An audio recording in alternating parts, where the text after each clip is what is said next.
Welcome to The Explainer. Today, we're digging into Iqra University. It's wild to think that in less than 30 years, it's become this huge name in Pakistani higher education. So, how'd they do it? Let's find out. I mean, really think about that for a second. How does a university go from basically zero to a major national player in under 30 years? It's a pretty incredible story, and that's exactly what we're going to unpack. Okay, so here's our game plan. First, we'll meet Iqra University, get its backstory, then we'll see what you can actually study there. We'll dive into what they call the Iqra Advantage, check out their rankings and some real-world success stories, and then, of course, wrap up with how you can get started on your own journey. All right, first up, let's meet Iqra University.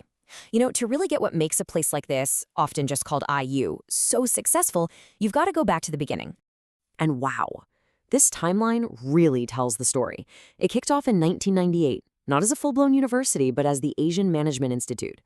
But here's the crazy part. Just 4 years later, boom, it gets chartered as a university. That kind of rapid jump is not normal, and it absolutely lit the fuse for the massive institution it's become. Okay, so what does that actually mean for you as a potential student? Well, it means IU is the real deal, a private university with the full backing of the government. They're officially chartered to grant degrees in, well, pretty much everything, from engineering and management to social sciences. But here's the number that really hits home.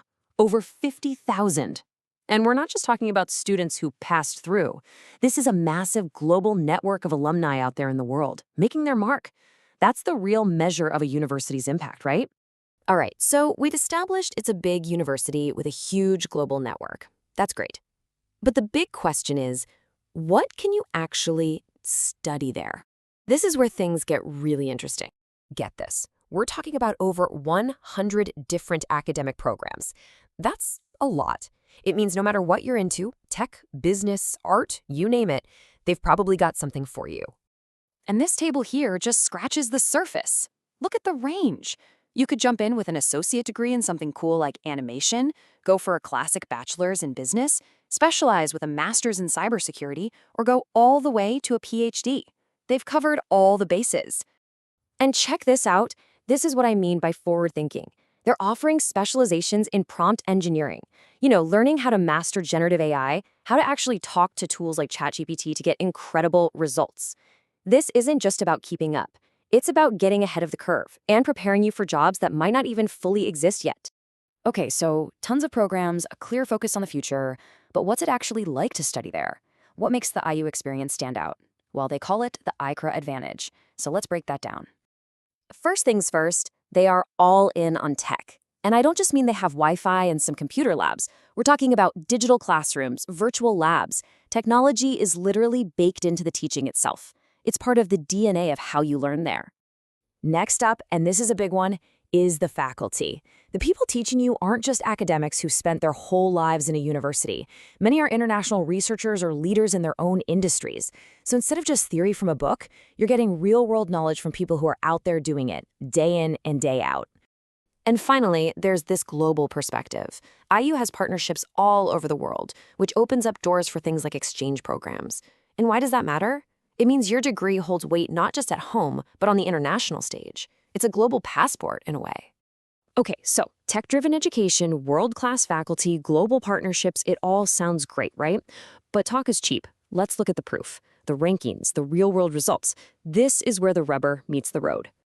Let's start with the rankings. Times Higher Education, which is a huge deal, places IU in the top 10 for Pakistan. That's impressive enough. But look at the world rank, somewhere between 801 and 1,000. Now, that might sound like a big number, but when you remember there are tens of thousands of universities out there, you realize that puts IU in a pretty elite global category. And it's not a new thing either. For years, their business school has been a powerhouse, consistently snagging the #1 spot in the country according to the Higher Education Commission. But rankings are just numbers. The real stories come from the people who've been there. Here, we have a quote from Salman Hafiz, who's the CEO of AEG Consulting. He calls IU a significant launchpad for his career. And notice what he points to, that mix of tough academics and real-world exposure. And it's not an isolated case. Here's Mawish Saad Khan, the CFO at Payfast, saying IU played a pivotal role in shaping her career. I mean, when you have CEOs and CFOs from major companies saying things like this, it tells you something really powerful about the kind of impact the university has. Of course, university life isn't all about lectures and libraries, right? A huge part of the experience is, well, the experience itself, the campus community, the stuff you do after class. And it looks like IU has a really vibrant campus life. I mean, just look at this breakdown. There's a whole ecosystem here, from academic societies where you can geek out about your major, to sports, cultural events, and all sorts of other clubs. There's clearly a lot to get involved in. So, if any of this is sparking your interest, if it sounds like it could be the right place for you, let's get down to brass tacks. How do you actually start your journey at IU?